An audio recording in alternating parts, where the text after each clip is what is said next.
আসসালামু আলাইকুম প্রিয় দর্শক, অন্য মঞ্চের আলাপচারিতায় আপনাদের সকলকে স্বাগত জানাচ্ছি। আসাদ ভাই, এই যে প্রধানমন্ত্রী সহ দুই মন্ত্রী গেলেন রামিসার বাড়িতে, সেই দিন সেখানে ভুয়া ভুয়া ধ্বনি রাতের বেলা, সেম টাইমে চট্টগ্রামে সারা রাত চলে ধর্ষণ নিয়ে পুলিশ আর পাবলিক মারামারি। এগুলো কি আপনি কি মনে করেন যে এগুলো কি যে হামে যে শিশুরা মারা যাচ্ছে বা যা হচ্ছে, এইটার দৃষ্টিকে অন্যদিকে ঘুরানোর জন্য কি কাহিনী সবটা? না না না, কাহিনী তারা অনেক চেষ্টা করছে, সফল হবে না। দেখেন, মানুষকে যদি আপনি বোকা মনে করেন তাহলে সমস্যা। আপনি মানুষকে অ্যাড্রেস করতে হবে, তার প্রবলেমটাকে আইডেন্টিফাই করতে হবে। আপনি এক রামিসার বাসায় গেলেন, বাকি শিশুরা কি অপরাধ করলো? আপনি এখানে গেছেন, ওকে, আপনি দৃষ্টান্ত স্থাপন করার জন্য গেছেন যে প্রধানমন্ত্রী যে কারো বাসায় যাইতে পারে। এই যে দলবল নিয়ে প্রধানমন্ত্রী গেলে তো সে একা যায় না, এসএসএফ যায়, নানান সিকিউরিটি প্রোটোকল। এই জিনিসটা যদি অন্য আরো 10টা জায়গায় ব্যয় করা হইতো এই এনার্জিটা, তাহলে হয়তো আরো 10টা ধর্ষণ থেমে যেত। দেখা যায় উনি এটা ধামাচাপা দেওয়ার চেষ্টা করলেন। মানুষ যে এখানে তাদের মারে নাই, এটি তো অনেক বুয়া বুয়া করবে না কেন? সাধারণ মানুষরা তো বুঝতেছে ঘটতেছে কি। চট্টগ্রামে যে ধর্ষককে মেরে ফেলবে বলে মব জড়ো হয়েছে, এই মবের কেন? কারণ তারা দেখছে বিচার হইতেছে না। আর মব তো বাংলাদেশে বৈধ। আপনি কোন কোন মবের বিচার হয়েছে বলেন তো? কোন কোন মব? মানে তো তখন মব করবে না মানুষ? তার মনে হচ্ছে যে আমি এখনই মেরে ফেলবো। শরিয়া আইন কেন চাই? শরিয়া আইনে পাথর মাইরা হত্যা করা যায়। মানুষ উৎসব মুখর হয়ে গেছে সহিংসতার জন্য, যে আমি একটা মানুষকে নিজে মারবো, পাথর মাইরে মাইরে হত্যা করবো। এই যে একটা ফ্যাসিনেশন, মানে একটা ইস্যু তৈরি হয়েছে, এইগুলো তো আসলে ভালো দিকে যাচ্ছে না। কালকে যদি এই যে জুলাই জঙ্গি অনেকে দেখলাম যুদ্ধের ডাক দিতেছে, তো তারা যদি যুদ্ধের ডাক দেয় আর যদি গৃহযুদ্ধ হয়, গৃহযুদ্ধ তো হবে। আওয়ামী লীগকে তো অলরেডি রেডি করে রাখছে। এই বছরগুলোতে আওয়ামী লীগের নেতা কর্মীকে নির্যাতন করা কোনটা বাকি রাখছে? বুঝলাম আওয়ামী লীগের মধ্যে অনেকেই খারাপ, তো সেই খারাপগুলো বাছো না। সর্বসম্মিলিত ভাবে, অর্থাৎ জামাত, বিএনপি, ইউনিচার, এটিম, বিটিম সব মিলেমিশে আওয়ামী লীগের উপরে নির্যাতন করছে। কেউ কোনো বাছবিচার করে নাই ভালো নাকি খারাপ, তো তারা তো বসেই আছে। এখন আপনি সাধারণ মানুষ যারা, কিছু কিছু আমাদের দেশে বড় একটা অংশের মানুষ হচ্ছে যে তারা ভাসমান। আচ্ছা, আওয়ামী লীগের পতন হয়েছে, নিশ্চয়ই আওয়ামী লীগ খারাপ ছিল তাই পতন হয়েছে, এবার দেখি তারেক কি করে। তারা কিন্তু আশা নিয়ে বসেছিল। এই ইউনূসের হাতে বিশাল একটা সম্ভাবনা ছিল। তাদের মতো রাজাকার আলবদর আল শামসদের বৈধতা দেওয়ার জন্য কিন্তু একটা ভালো সুযোগ ছিল। কারণ এই জুলাই আগস্টের ঘটনাটা, এটা তো আসলে প্রেডিক্টেড ঘটনা না, এটা আনপ্রেডিক্টেড ছিল। ফলে তারা অনেক কিছু করতে পারতো, বুঝুম বাজুম করে অনেক মানুষকে বোকা বানাইতে পারতো, কিন্তু তারা এটা করে নাই। বরং মানুষকে ভয়ঙ্কর এক অপরাধ প্রবণতায় তৈরি করে দিয়েছে। এবং জননিরাপত্তা যেহেতু শূন্যে, সাধারণ মানুষ আমার মনে হয় আওয়ামী লীগের পক্ষে দাঁড়াবে। এখন যদি শেখ হাসিনা বলছেন আওয়ামী লীগ ফিরবে, এটা যদি হয়, আমার মনে হয় যে সাধারণ মানুষ, মানে এটা তো মানুষ হিসাব, আপনি তারে 103 আর 702 কত হয় যোগ করতে বললে সে হয়তো হিমশিম খাবে। 2 2 যে 4 হয়, ওইটা যে স্কুলে বারান্দায় যায় নাই সেও জানে 2 2 4 হয়, আঙ্গুল গুনে বলে দেবে এই 2 এই 2 4। তো মানুষ তো বুঝতেছে এখন কি হইতেছে দেশে, এই জোয়ার থামাবে কেমনে। আমার মনে হয় তারা তাদের কফিনের শেষ পেরেক পুচ্ছে। আইন শৃঙ্খলার ব্যর্থতা রাষ্ট্র ওইভাবে নিয়ন্ত্রণ করতে পারছে না। তারেক জিয়া সরকারের কথা আর কি বা বলি, কোন জিনিসটা নিয়ন্ত্রণে আছে? না আছে বিদ্যুৎ, না আছে মানুষের খাবার, না আছে কর্মের নিশ্চয়তা, না আছে জননিরাপত্তা। এখন দেখছি বাচ্চা শিশুরা ধর্ষণের শিকার, এবং এটা উৎসবের মতো করে হইতেছে, সারা বাংলাদেশে হচ্ছে। আজকে 4-5টা নতুন নতুন ঘটনা দেখলাম। আজকে 9টা, দিনে 9টা, এখন পর্যন্ত 9টার খবর আমার কাছে আছে, ভিডিও ফুটেজও আছে। যাবেন কোন দিকে?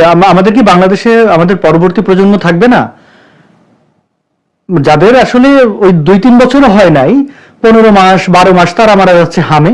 এরপর আমাদের সংসদে এটা নিয়ে কোনো আলোচনা নেই।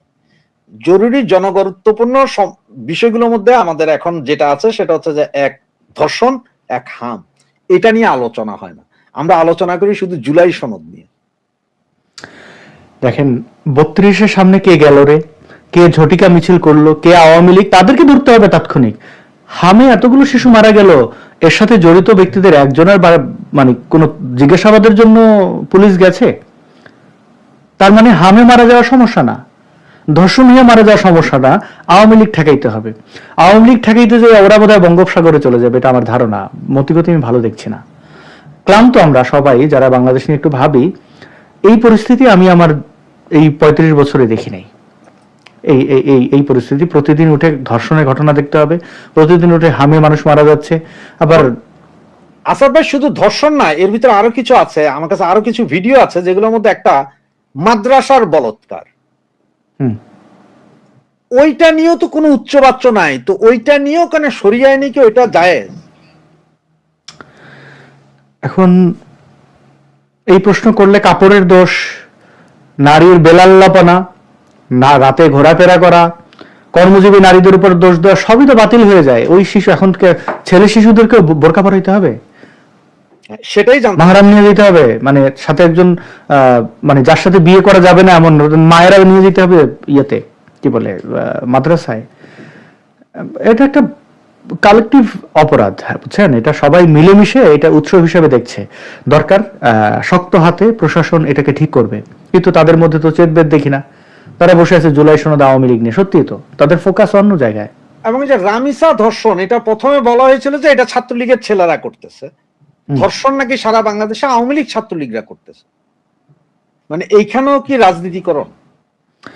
চেষ্টা তো হয়েছে। আজকে নাসিরউদ্দিন পাটোয়ারিকে ডিম মারছে কে, এই সেই, এগুলো আসলে একটু সন্দেহ তৈরি করছে, মানুষের দৃষ্টি অন্যদিকে ঘোরানোর জন্য এই কাজগুলো করছে। আর যেহেতু সামনে ঈদে মানুষ একটু ব্যস্ত হয়ে পড়বে, তো সরকারের চেষ্টা যে কোনো রকম ঈদটা পার করে দিই। যদিও এই ঈদ নিয়ে বিএনপির কেমন যেন একটা ওতপ্রোত জড়িত একটা সম্পর্ক আছে। আপনি খেয়াল করে দেখেন, আওয়ামী লীগ ক্ষমতা থাকতে আমরা শুনতাম ঈদের পরে আন্দোলন, ওই ঈদ যাবে তারপরে। এখন কোথাও বলতেছে ঈদের পরে ধর্ষণের বিচার, মানে ঈদের পরে হামের প্রস্তুতি। মনে হয় বিএনপি মনে মনে এটাই ভাবতেছে, মুখে বলতেছে না, ঈদের পরে। দেখেন রামিসার ঘটনাটার যেভাবে দেখলাম, সে মেয়ের বিড়াল খায় কিনা, ঘুমায় কিনা, আমাদের দেশের কয়েকটা সোকল সংবাদ মাধ্যম দেখলাম তাদের এই ভিডিওটাতে 10 মিলিয়ন লোক মানুষ দেখছে, 1 কোটি মানুষের কাছে পৌঁছেছে, অভিনন্দন। আবার ওই যে হাদির ভাই যেরকম বলতেছে হাদি হত্যার বিচার চাই, আসেন সামারে ঘুরে যান লন্ডনে। মানে আপনি দেখেন মানুষ কতটা নিষ্ঠুর হয়েছে। রামিসার বাবার ওই আচরণ দেখছে, সে যে অন্য মেয়েদের চুমা দিচ্ছে, চুম্মা শফিকের মতো। তো এখন আপনি দোষটা কারে দেবেন? সে একদিনে আনন্দিত, চুম্মা শফিক যেভাবে বাচ্চা কাচ্চাদের চুমা দিছে, তার বিরুদ্ধে একটা মামলা হয়েছে। রামিসার বাবার কেন দোষ? আচ্ছা, কারিনা কায়সারের বাবা হামিদ কায়সার হামিদ, তো ও দেখলেন না, মানে সে বিয়ে খাইতে গেছে এই আরেক রাজাকারের বাচ্চার ইয়াতে, ওই যে ডাকসুর, সে বিয়ে খাইতে গেছে। এবং সে বলতেছে যে আমার মেয়ের লাইফ সাপোর্ট খুলে ফেললো কেন, আমার মেয়ে আরো লাইফ সাপোর্টে আরো 1 মাস রাখলে, মানে সে তার মেয়ের দিয়ে ব্যবসা করতে যাচ্ছে, তার কোনো ইয়ে নাই। দেখেন সে হাসি খুশি বিয়ে খাইতে গেছে। এই তুলনায় তো রামিসার বাবা কমই করছে, তার কাছে প্রধানমন্ত্রী গেছে, হ্যাঁ অনেক কিছু গেছে। সে হয়তো নিজের খুব গুরুত্বপূর্ণ মনে করছে, সবসময় তার ক্যামেরা চতুর্দিকে। দেখলাম যে অনেকে বলছে ভাই আমি কথা বলতে পারছি না, আমার গলা শেষ। টাকা পাই, সে হয়তো খুশি হয়ে গেছে। তার মেয়ের, মানে আমি জানি না এই মনস্তত্ব কিভাবে, মেয়ে মারা গেলে কিভাবে মানুষ হাসে, টাকা নেয়, আর যে টাকাটা দেয় সেও টাকাটা দিচ্ছে কিভাবে। মানে আগে তো বিচার, টাকা দেওয়া দিলেও সেটা গোপনে, এইভাবে সবাইকে দেখায় টাকা দেওয়া, তার মানে কি এটা, মানে ধর্ষণের পরে এটা কি জরিমানা দিল, ক্ষতিপূরণ? এটা তো মাঝে মধ্যে বিচার হয় যে ওইরকম হয়ে গেল না, যে শিশুরে ধর্ষণ করে মেরে দিল, দিয়ে দিলাম, হ্যাঁ ক্ষতিপূরণ। তার মানে কি অন্য জায়গায় ধর্ষণ হইলে তারা এসে টাকা দিয়ে দেবে যে করে ফেলছি। ওই যে একটু আগে দেখাইলেন ভিডিওটা, যে পুরো ধর্ষণ তো ভালোভাবে হয় নাই। আমাদের মানুষের মানে মানসিকতা কোন জায়গায় গেছে ভাবতে পারেন? আমি কিন্তু এটাই ভয় পাচ্ছি। এটা যদি মানুষের, আসাদ ভাই আপনাকে একটা জিনিস, যে আপনার কি মনে হয় না যে বাংলাদেশে এই মুহূর্তে যেসব মাদ্রাসাগুলো আছে, যে মাদ্রাসা থাকবে, মাদ্রাসাতে ছেলেরা পড়বে, মাদ্রাসা থাকবে, এটাতে আমার কোনো সমস্যা নাই। কিন্তু কথা হচ্ছে যে এই যে মাদ্রাসা, আবাসিক মাদ্রাসাগুলো বন্ধ করে দেওয়া, মানে যেমন আমি এখানে ইংল্যান্ডে, আমি কিছুক্ষণ আগে আমার বাচ্চাদেরকে মাদ্রাসায় দিয়ে আসছি, ওই যে কোরআন শরীফটা পড়ার জন্য, সূরাগুলো শেখার জন্য, নামাজ যাতে পড়তে পারে। এখানে অনেকগুলো মাদ্রাসা আছে কিন্তু, যেখানে একদম সরাসরি মাদ্রাসা শিক্ষা হয়, কিন্তু এটা 8টা থেকে দিনের 3টার পর আর নাই, মানে কোনো আবাসিক মাদ্রাসা আসলে নাই। তা আপনাকে মনে হয় না যে বাংলাদেশে আবাসিক মাদ্রাসাগুলো বন্ধ করে দেওয়া উচিত? মাদ্রাসা থাক, অসুবিধা নেই, আবাসিক বন্ধ করে দেওয়া উচিত, তাহলে এই বলৎকারটা কমবে। আপনার কি মনে হয়? অবশ্যই আবাসিকের কারণে এখন ওরা এক্সকিউজ দেখাবে যে এখানে অনেক এতিম শিশুরা আছে, এতিম শিশুদের দায়িত্ব আমাদের সমাজের যারা তারা নিচ্ছে না কেন? একটা গ্রামে কতজন এতিম, একটা উপজেলায় কতজন এতিম, তাদের ওইখানে রেখে ধর্ষণ করার পর এরা তো পরবর্তীতে ধর্ষক হয়ে গ্লানি থেকে আমি জানি না এরা অপরাধ প্রবণ হবে, তো তারা বিচার পাচ্ছে না, তো এই মাদ্রাসাগুলো রেখে, আচ্ছা এত মাদ্রাসা দিয়ে হইতেছে কি? মাদ্রাসা শিক্ষার বদলে যদি কারিগরি শিক্ষা দেওয়া হইতো, এই ছেলেটা পড়াশোনা করে খেতে পারতো, ধর্ম তার পালন করতে হলে সে নিজে ধর্ম পড়ে নিতে পারতো, সে মক্তবে যেয়ে ধর্ম পড়তে পারে। মাদ্রাসায় থেকে এইটা তো একটা জাতিকে আসলে পঙ্গু হিসেবে তৈরি করা হচ্ছে। কওমি মাদ্রাসায় পড়ে আরব দেশগুলোতে যেও কামলাগিরি করা যায় না, অন্য সব বাদ দেন। আপনি দেখেন না বাংলাদেশে যারা মোল্লা ওয়াজ করে বা যারা তাদের মধ্যে থেকে এমপি হয়, তাদের মুখের ভাষা, তাদের চিন্তা চেতনা, সমাজের কোন নিচু স্তরের, আপনি এর চেয়ে একটা একজন টোকাই যিনি জীবনে স্কুলে যেতে পারেন নাই, তাকেও দেখবেন যে সে অনেক ভালো বোঝে, বোধ তৈরি হয়েছে। তো মাদ্রাসায় তো এটা অবশ্যই এই মুহূর্তে অন্ততপক্ষে মহিলা যে মাদ্রাসাগুলো সেগুলো ইমিডিয়েট বন্ধ করে দেওয়া উচিত। এখন এত এত ইসলাম, এত এত এত এত ধার্মিক মানুষ, লাভ কি? বাংলাদেশে অপরাধ প্রবণ থামে না কেন? 90% না মুসলমান, লাখ লাখ মাদ্রাসা, তো লাভ হচ্ছে? কোনো লাভ নাই তো। গত 3 দিন যাবত অনেক ভিডিও আছে, এটা আপনি নিজেও জানেন, হয়তো দেখেছেন, আমাদের দর্শকরাও দেখেছে। অনেক মহিলা এখন নিজেরাই বলছে যে আমরা শেখ হাসিনার আমলে ভালো ছিলাম, অন্তত আমাদের ছেলে মেয়েরা তো রাস্তায় যেতে পারতো, আমরা তো রাতে ঘুরতে পারতাম, আমরা তো জুলাই আন্দোলন করছি যে আরো ভালো থাকবো, এখন তো দেখি যে আরো খারাপ। বিষয়টা কিভাবে দেখছেন? এটা আমিও স্বীকার করি, আমি নিজেও আওয়ামী লীগের সমালোচক ছিলাম, যখন আওয়ামী লীগ পাওয়ারে ছিল, দীর্ঘ বছর সমালোচনা করছি। সমালোচনা করা ভালো, তবে আমি সরকার পতন হোক বা স্বাধীন আনন্দ হলো সেটা আমি করি নাই। এর কারণে আমার মনে হয়েছে যে এটা সমাধান না, সরকার ফেলে দেওয়া সমাধান না, বা এই তারেক জিয়া সরকার, আমি কিন্তু ফেলে দেওয়ার ডাক দেব না, কিন্তু তারা পতন ঘটবে এটা কনফার্ম আমি, কিন্তু ফেলে দেওয়া যে, কারণ এইভাবে একটা সমাধান না, একটা পদ্ধতির মধ্যে পরিবর্তনটা দরকার। যারা ফেলে দেওয়ার জন্য উল্লাস করেছেন তারা বলছেন যে আওয়ামী লীগ ভালো ছিল, এবং আমি অনেক মানুষের সাথে গত কয়েকদিনে কথা বলেছি, গত কয়েক বছর ধরেই, মানে সে 5 আগস্ট থেকেই কথা বলার চেষ্টা করছি, যারা আসলে প্রান্তিক মানুষজন, শ্রমিক, কৃষক, তাদের সাথে, তারা কেউই কিন্তু শান্তিতে নাই। কৃষক তার সার পায় না, কৃষক সে টাকা হাতে নিয়ে বসে আছে, সে বীজ পায় না, কৃষক তার খেতে যে সেচ চালাইয়া যাবে সে বিদ্যুৎ পায় না, জননিরাপত্তা শূন্যের কোঠায় যারা শ্রমজীবী মানুষ আছেন, শহর কেন্দ্রিক, বিশেষ করে রিক্সাওয়ালা, ভ্যান চালান যারা, বা অন্যান্য কায়িক পরিশ্রম করেন, ইট বাটায় যারা কাজ করেন, মানে নানান, বুঝতে পারছেন, শ্রমজীবী মানে শ্রমিক যারা, তারা হতাশ। আওয়ামী লীগের আমলে একটা স্টেবল অর্থনীতি ছিল, গার্মেন্টস কারখানাগুলো অর্ধেকের বেশি বন্ধ হয়ে গেছে। দেখেন আমাদের দেশ থেকে বড় বড় যারা ইম্পোর্টার ছিল তারা ইন্ডিয়া চলে গেছে, ইন্ডিয়া থেকে ইম্পোর্ট করছে। আপনি একটা পশ্চিমের দেশে আছেন, আমি একটা পশ্চিমের দেশে আছি, আমরা যে চেইন স্টোর গুলাতে, বিশেষ করে সুপার স্টোর গুলাতে যে কাপড়ে বাংলাদেশ, মেড ইন বাংলাদেশ দেখতাম, এখন ওই একই কাছাকাছি ধরনের কাপড়ে বেশিরভাগ দেখি মেড ইন ইন্ডিয়া। অর্থাৎ গত 3-4 মাসে যে ইম্পোর্ট করেছে কাপড়, এগুলো ইন্ডিয়া থেকে করছে। 80% 70% দখল থাকতো বাংলাদেশের। আমি বিশেষ করে আমার ওসিডি আছে, আমি খুলে খুলে দেখতাম, বাংলাদেশ দেখলে আমার একটা অন্যরকম অনুভূতি কাজ করে, মনে হয় যে এই জামাটার সাথে আমার দেশের শ্রমিকদের হাত লেগে আছে, তাদের ঘাম লেগে আছে, মানে তারা এটার সাথে যুক্ত। বলছেন সেটা একটা প্রমাণ আমি দেই, ইউরোপের, মানে আমাদের ইউরোপের সবচেয়ে সস্তার মার্কেট হচ্ছে প্রাইমার্ক। প্রাইমার্ক এটা, মানে ইউরোপের অন্য কোন দেশে প্রাইমার্কে মানুষ ঢুকে না একমাত্র আফ্রিকান লোক ছাড়া, ওটার মেড ইন বাংলাদেশ সব লেখা। লন্ডনের প্রাইমার্কের কাপড়ের দাম একটু বেশি এবং কোয়ালিটি আসলে কিছুটা ভালো, এখানে অনেক লোক যায়, ব্রিটিশরা সবাই কেনে। সেইখানে গত পরশুদিন গিয়েছিলাম আমি মার্কেটে, ঘুরি আমি সারাদিন, কোনো কাজ নাই, ওখানে যা দেখি চাইনিজ, মেড ইন ইন্ডিয়া, মেয়েদের কাপড় এখন মেড ইন ইন্ডিয়া, পুরুষদের পোশাক মেড ইন চায়না, এবং কিছু কিছু আসতেছে টার্কি। কিন্তু হয়ারাজ আগে পুরো মার্কেট, মানে একটা 5th ফ্লোরের একটা মার্কেট, এগুলো সব বাংলাদেশ। প্রাইমার্ক বলতে মেড ইন বাংলাদেশ, গ্যাপ যদি বলেন made in Bangladesh, jeans pant, boot fit, tight fit সব এখন আর নাই, কিন্তু হঠাৎ করে চেঞ্জ হচ্ছে বিষয়টা। তো এই যে গার্মেন্টস শ্রমিকরা এখন কোথায়? তারা তো কিন্তু গ্রামে ফিরে গেছেন, বা কেউ রিক্সা চালাচ্ছেন, কেউ অন্য কিছু করছেন। তাদের অর্থনীতির উপরে বড় একটা প্রভাব পড়েছে।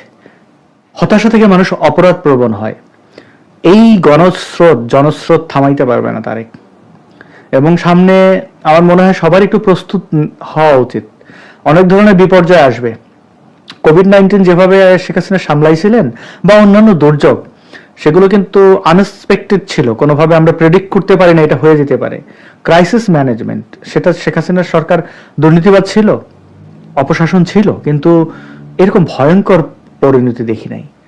কালকে কি হবে এই কথা আমরা বলতে পারতেছি না। আগে তো যাক, এখন বিরোধী দল মব, তারা যখন ক্ষমতায় ছিল তারা মবের চাষাবাদ করছে, এখন বলে মব মানি না। আবার যারা সরকারে আছে তারা মানে সরকার চলছে কিনা কোথাও এটা বোঝা যাচ্ছে না। পুলিশ প্রশাসন সেভাবে ফাংশন করছে না। তো আর করবে কিভাবে? আপনি পুলিশ হত্যার বিচার করেন নাই। আপনি একটা মানে এই বাংলাদেশের আওয়ামী লীগের যে জনসমর্থন, এটা তো একটা বিশাল অবস্থান। তো সেইখানে আপনি তাদেরকে মানবিক মর্যাদা দিচ্ছেন না, তাদের বাড়ি ঘরে থাকতে দিচ্ছেন না। যে আগে ব্যবসা বাণিজ্য করতো সে এখন অন্য শহরে যায় রিক্সা চালায়। পুরো একটা মানে ধ্বজভঙ্গ অবস্থা, মানে হজবরল অবস্থা, বুঝছেন? এটা থেকে পরিত্রাণের উপায় আমি দেখি না। বড় একটা ডিজাস্টার মোটা মনে হচ্ছে আসছে। আসাদ ভাই, আমার সর্বশেষ প্রশ্ন আপনার কাছে, সেটা হচ্ছে আমাদেরকে জানেন যে 50টা রিক্সা উপহার দেওয়া হয়েছে, আমেরিকান ফ্ল্যাগ লাগানো 50টা রিক্সা, এবং এখন আমরা J-17 থান্ডার বিমান কিনতে যাচ্ছি অনেক টাকার। এর ভিতরে তো বিমান, আবার বোয়িং কেনার তো অলরেডি চুক্তি হয়ে গেছে। সবকিছু মিলিয়ে আসলে আপনি একটু আমাকে বলবেন যে আমাদের কি আসলে যুদ্ধ বিমান বা যুদ্ধাস্ত্র কেনার দরকার আছে? যেটা আপনি কিছুক্ষণ আগে বলছিলেন, ওই শাহরিয়ার নামে একটা আছে জামাতি, সে বলছে কোনো মিল ইন্ডাস্ট্রির দরকার নাই, সব বন্ধ করে দাও, আমাদেরকে অস্ত্রের মজুত করো। ভাই, আমরা যুদ্ধ কার সাথে করব? আমার প্রথম প্রশ্ন। দ্বিতীয়ত, আমাদের কি আবার রিক্সা দিল আমেরিকা? তার মানে কি যাতে আমরা রিক্সা চালায় ভাত খাইতে পারি সেই ব্যবস্থা করে দিচ্ছে তারা? বাংলাদেশের মানুষের মনস্তত্ত্ব যদি আমি ঠিক বুঝে থাকি, আওয়ামী লীগের পতনের পর আমেরিকার যে কি ভূমিকা ছিল, ইউনূস যে তাদের একজন বিশ্বস্ত দালাল ছিল, বাংলাদেশের সার্বভৌমত্ব যে আমেরিকার দখলে, এবং অতীতে গোলামীর চুক্তি, ভারতের কাছে দেশ বিক্রি করে দেওয়ার যে গুজব, সেটি যে এখন প্রমাণিত সত্য যে না, আওয়ামী লীগ তেমন কিছুই করে নাই, কিছুই না। তো এইখান থেকে কিন্তু মানুষের যে একটা গুজবকে বিশ্বাস করে নেওয়া এবং সেই বিশ্বাস ভঙ্গ হওয়া, এটা যে বুমেরাং হচ্ছে, এতে কিন্তু ফলাফল ভালো হবে না। এই যে রিক্সা, আপনি দেখবেন আমেরিকান ফ্ল্যাগ, মানে কি হবে আমি জানি না, তবে অস্ত্র কেনা, বাংলাদেশটাকে ব্যাটল গ্রাউন্ড বানানো, ধ্বংস করা, এই চেষ্টা যে বা যারাই করছে, এটা ভালো হবে না। বাংলাদেশের মানুষজন অপরাধ প্রবণ, স্বীকার করতে হবে। কিন্তু আরেকদিকে এই ধরনের নিষ্পেষণ বা খবরদারি কিন্তু মানে না। কারণ আমরা খবরদারি দেখতে দেখতে আমাদের পূর্বপুরুষরা, এগুলো আমাদের রক্তে মিশে গেছে। আমাদের সাথে খবরদারি করছে জমিদাররা, ব্রিটিশরা, আমাদের সাথে হানাদার, এই যে যেগুলো আরব থেকে আসা হানাদার, এরা করছে। সেই সকল খবরদারি এবং বর্ণবাদে জর্জরিত কিন্তু এই বাংলাদেশের মানুষ। এখানে মানে মুসলমান হয়েছে কতশো বছর।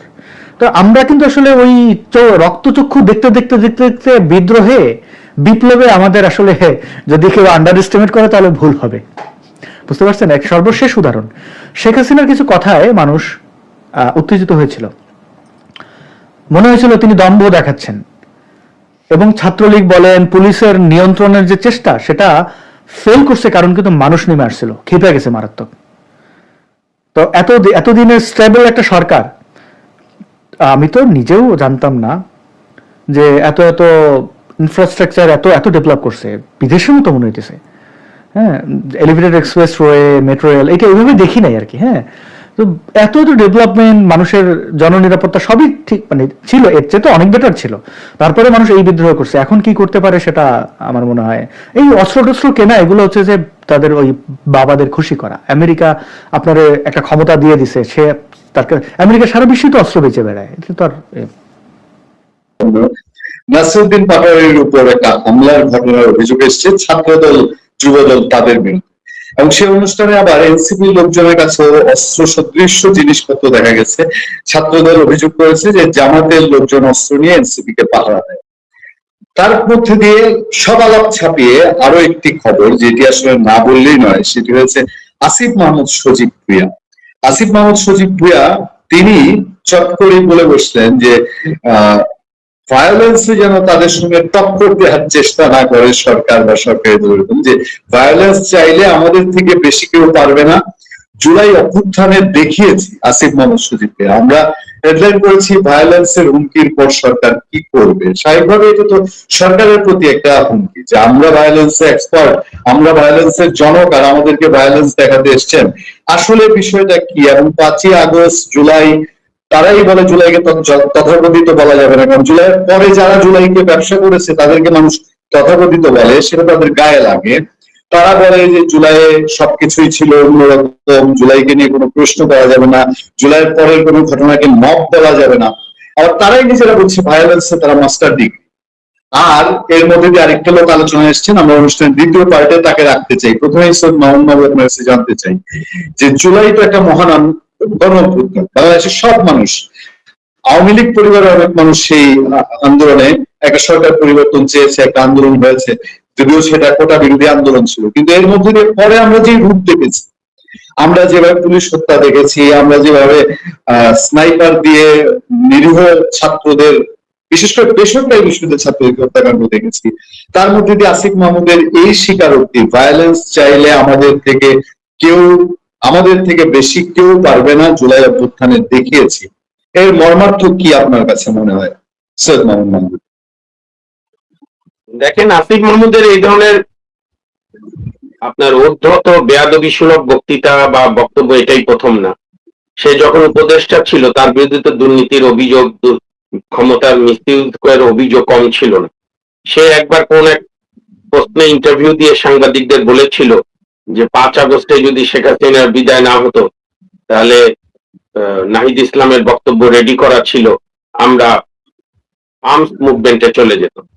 এই জন্য এখন আসিফ মাহমুদকে এখন রিমান্ডে নেওয়ার দরকার, ওই সময়কার অস্ত্রগুলো কোথায়, এবং এই যে পুলিশ হত্যা, ছাত্র হত্যা, এগুলো এরা এখন আত্মস্বীকৃত খুনি ফারুক রশিদ, বঙ্গবন্ধু খুনিদের মতো। এর সঙ্গে জুলাই আন্দোলনকে ব্যাপক সবাইকে জড়ানো ঠিক হবে না।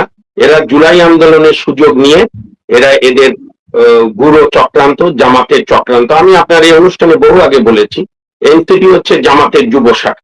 জামাত ইসলাম তার ছাত্র শাখা আছে, তার মহিলা শাখা আছে, তার বুদ্ধিজীবী আছে, এই যে মাহমুদুর রহমানরা, কিন্তু তাদের যুব শাখা নেই। এই যুব শাখাটা হচ্ছে এনসিপি। কারণ আব্দুল্লাহ তাহের অনেক আগেই 25 সালের দিকেই বলেছে যে নাহিদ আমাদের প্রোডাক্ট, আমরা তাদের নাস্তিং করেছি। এখন বাংলাদেশের মানুষের দুর্ভাগ্য যে জামাত যে এত বড় কূটকৌশল করেছে, এটা না শেখ হাসিনা সরকার বুঝতে পেরেছে, না বিএনপি বুঝতে পেরেছে, না অন্যান্যরা বুঝতে পেরেছে। তো যাই হোক, জুলাই একটা গণ আন্দোলন ছিল, একে খাটো করার সুযোগ নাই। গণ আন্দোলন ছিল যে 14, 18, 24 শেখ হাসিনা যে ভোট পদ্ধতি ধ্বংস করেছিল, সেটার বিরুদ্ধে মানুষের একটা প্রতিরোধ ছিল। এবং আপনি যেটা উদ্বোধনে বলেছেন যে আওয়ামী লীগ পরিবারের অনেক লোক জয়েন করেছিল, কারণ তারা চেয়েছিল যে এই ভোটের খেলা বন্ধ। তার মানে কখনোই এটা না যে 32 ভাঙবে, বঙ্গবন্ধুর প্রতিকৃতিতে অসভ্য কাজ করবে, কিংবা এই যে হাদি, নাহিদ, তারপরে নাম কি, পাটোয়ারি, হাসনাত, সাবজিদদের মতো বেয়াদব তৈরি হবে, এগুলো কখনোই বাংলাদেশের মানুষ চায়নি। এখন ইউনূস সাহেব ক্ষমতা নিয়েই, উনি তো মব স্টার, এবং ওনার সহকারী যারা ছিল আসিফ নজরুল, রিজওয়ানা তো মবের কুইন। যে লোকটা, ভদ্রলোক ডাক্তার জাফরুল্লাহ শেখ হাসিনার মুখের সামনে আন্দোলন করেছে, তার প্রতিষ্ঠানও রিজওয়ানা দখল করতে গিয়েছিল। তো সুতরাং এগুলোর মেইন পাপি হচ্ছে ডক্টর ইউনূস, রিজওয়ানা, আসিফ নজরুল, আব্দুল রহমান খান শুভ্র, নূরজাহান বেগম। এই যে হামের ট্র্যাজেডি, 500 শিশুকে মৃত্যুর দিকে ধাবিত করা, যে হাম চলে গিয়েছিল জাদুঘরে, যেটি শহীদ রাষ্ট্রপতি জিয়াউর রহমান, হোসেন মোহাম্মদ এরশাদ, দেশনেত্রী বেগম খালেদা জিয়া এবং বঙ্গবন্ধু কন্যা জননেত্রী শেখ হাসিনার সরকারের সমষ্টিগত সাফল্য, এটা তথ্যই প্রমাণ করে। তো যে কারণেই আমি আসিফ মাহমুদের কথার খুব একটা গুরুত্ব বুঝি না। একটা হতে পারে চান্স মাস্টার, আর সে তো দায়িত্ব নেওয়ার পর থেকে তার বাপের বিরুদ্ধে অভিযোগ, তার বিরুদ্ধে অভিযোগের শেষ নেই। এখন বিএনপিকে সিদ্ধান্ত নিতে হবে। আজকে দেখলাম বিএনপির একজন প্রতিমন্ত্রী তদন্তের কথা বলেছে। সরকারের মন্ত্রণালয় গঠিত তদন্ত কমিটি তো মানুষ বিশ্বাস করবে না। উচিত হচ্ছে দুদককে তদন্ত দেওয়া, আর আসিফও যেটা বলেছে, মানে আসিফ মাহমুদ, জুনিয়র আসিফ নজরুল না, যে চ্যালেঞ্জ দেন, ফাই জনগণকে দেখান, এটা মব জাস্টিস না মিস্টার আসিফ মাহমুদ, এটা রাষ্ট্রের ব্যবস্থা, এটা জনগণের কাছে গিয়ে মব জাস্টিসের বিচার না। আপনি রেডি থাকেন, আপনার বিরুদ্ধে শুধু এই কেস না, বহু কেস হবে, আপনি এবং আপনার বাপ ইউনুস সহ, আপনার চাচা আসিফ নজরুল সহ সবার বিরুদ্ধে। এটার জন্য প্রস্তুতি নেন। আপনারা যে আত্মস্বীকৃত পুলিশের খুনি, ইভেন ছাত্র হত্যাও তো এখন দেখা যাচ্ছে, এই আপনার নাম কি, স্নাইপার যে কিলিং, এটা তো আমাদের পুলিশের নাই। তো সুতরাং অনেক কিছুরই বিচার হবে। বিএনপি যদি বিচার করে, বিএনপিকে সাধুবাদ জানাবো, কিন্তু সেই লক্ষণ দেখছি না। কারণ আমাদের বারের সিনিয়র অ্যাডভোকেট জনাব মহসিন রশিদ একটি মামলা করেছিল গত 18 মাসে ইউনূসের যত কর্মকাণ্ড সংবিধান বিরোধী, দেশ বিরোধী, সেটা একটা তদন্ত করার জন্য হাইকোর্টে রুল চেয়েছিল। হাইকোর্ট রায় দিয়েছে, হেরে গেছেন মহসিন সাহেব, উনি আপিল করবে আপিল আদালতে। কিন্তু যেটা দুর্ভাগ্যজনক, বর্তমান সরকারের অ্যাটর্নি জেনারেল সেই মামলার বিরোধিতা করেছে, অর্থাৎ মহসিন সাহেবের প্রেয়ারকে অপোজ করেছে। আবার সরকারের স্থানীয় সরকার প্রতিমন্ত্রী তারেক জিয়ার অত্যন্ত ঘনিষ্ঠ বলে পরিচিত জনাব শাহ আলম সাহেব বলছে এটা তদন্ত হবে। আমি বিশ্বাস করি বিএনপি সব বিরুদ্ধ থেকে বেরিয়ে আসবে, না হলে তারাও বিপদে পড়বে। উচিত হচ্ছে আপনি আওয়ামী লীগ সরকারের দুর্নীতি তদন্ত করবেন, ওয়েলকাম, সঙ্গে ইউনূসের দুর্নীতির কোন এরা এখনো আছে, এদের বিদেশ যাওয়া নিষেধাজ্ঞা জারি করেন এবং এদের সবাইকে বিচারের আওতায় আনেন। ভিন্ন একজন মানুষ, ভিন্ন একজন রহস্যময় মানুষ বলা যায়, তার দু একটি উক্তি দিয়ে আমি আপনার কাছে যেতে চাই। উক্তিগুলো হচ্ছে এরকম: আমার স্ত্রী মাহফুজ, নাহিদ এবং আসিফকে আমি অন্তর্বর্তী সরকারে থাকতে বলেছি, এটা হলো কৌশলগত প্রশ্ন। আমি তো স্টুপিড না, ফলে আমাকে তো এই লড়াইটা চালাতে হবে। আমার স্ত্রী না গেলে কি এমন পরিবর্তন হতো ওখানে? ফরহাদ মাজার, কবি ও চিন্তক। এটা একটা মন্তব্য। তিনি নাহিদ, মাহফুজ, তার স্ত্রী, তাকে থাকতে বলেছেন সরকার, এবং ওনার স্ত্রী না গেলে কিছু হতো না। আরেক জায়গায় তিনি বলছেন আওয়ামী লীগ ফিরছে মাহফুজের কারণে, কারণ মাহফুজের কারণেই আমি এনসিপি কে গাইড করতে পারিনি। গত 2-3 দিন ধরে ওনার অনেক বয়ান শুনতে পাচ্ছি। এর মর্মার্থ কি বলে আপনি মনে করেন সৈয়দ মাহমুদ? জি, ধন্যবাদ।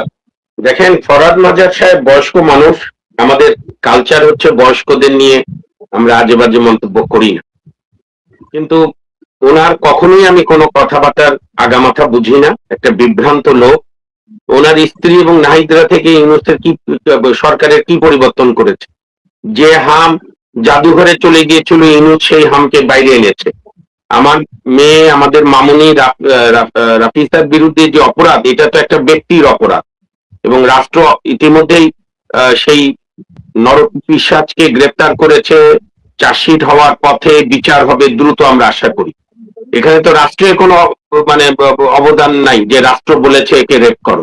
কিন্তু ইউনূস সরকার যে হামকে জাদুঘর থেকে ফিরিয়ে এনে, যেখানে ইউনূসকে যারা ভালোবাসতো, সে পশ্চিমাদের পত্রিকা এবং ইউনিসেফের বাংলাদেশের অফিস বলছে 6 বার আমরা সতর্ক করেছিলাম যে এটা করেন না, for God sake don't do it.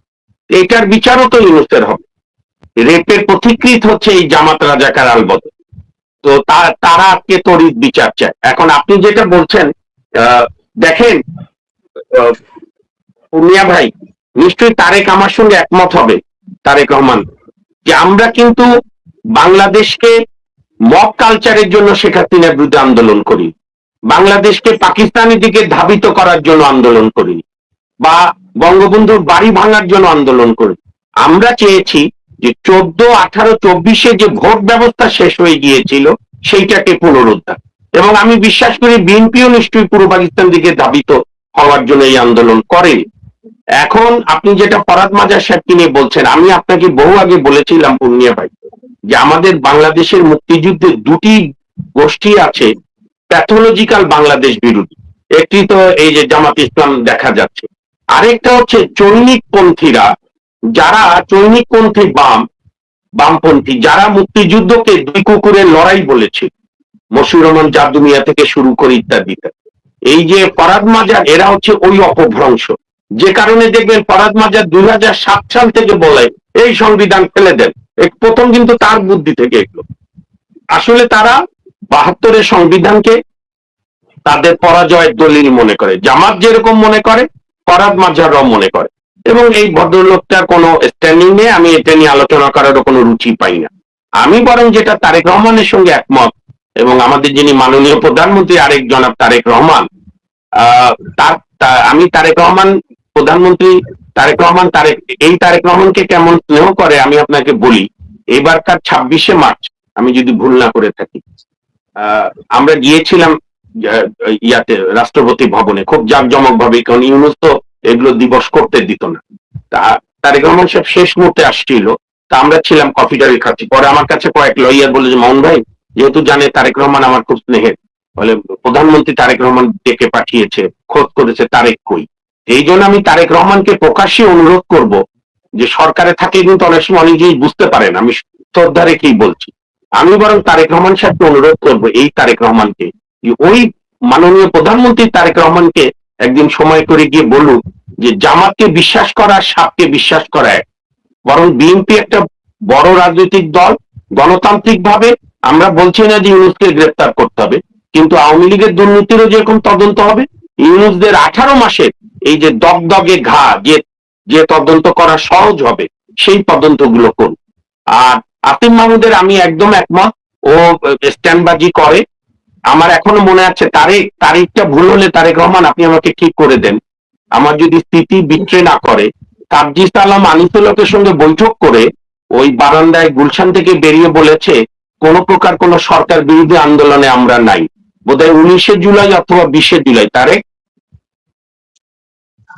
না? 18 জুলাই। তো ফলে এরা হচ্ছে চান্স মোহাম্মদ, মানুষ এদেরকে চিনে ফেলেছে পূর্ণিয়া ভাই। সুতরাং এটা নিয়ে ঘাবড়ানোর কিছু নেই, বরং বিএনপিকে সিদ্ধান্ত নিতে হবে যে তারা সঠিক দায়িত্ব পালন করবে নাকি বিভিন্ন চোরাবালি, আপোষের চোরাবালিতে হারিয়ে যাবে। আমি অনুরোধ করব চোরাবালিতে হারিয়ে না গিয়ে জনগণ যে দায়িত্ব দিয়েছে সেই দায়িত্ব সুচারুভাবে পালন করেন, নাহলে ইতিহাস কাউকে ক্ষমা করবেন। আচ্ছা, আমার অনেক জানার আগ্রহ, অনেকে বলাবলি হচ্ছে চারদিকে, যেমন তারেকও কিছুটা বললো যে জামাত এবং এনসিপি কে যদি বিএনপি ভয় পায় বা ঘাবড়ায়, আসলে কি বিএনপি জামাত এনসিপি খুব চাপে আছে? মানে